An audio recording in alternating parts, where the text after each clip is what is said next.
Ini guys review perahu mancing nih guys. Panjangnya guys 8 meter nih guys.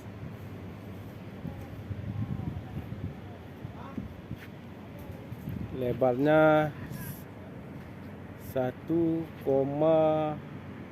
cm. Mesinnya Myanmar.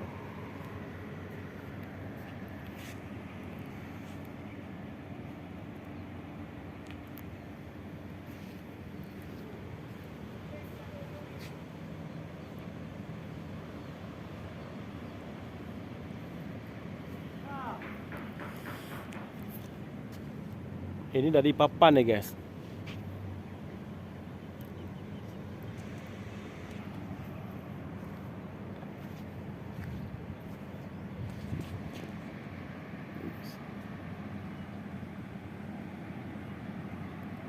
Ini pas sekali untuk mancing nih guys. Memang pro mancing nih guys.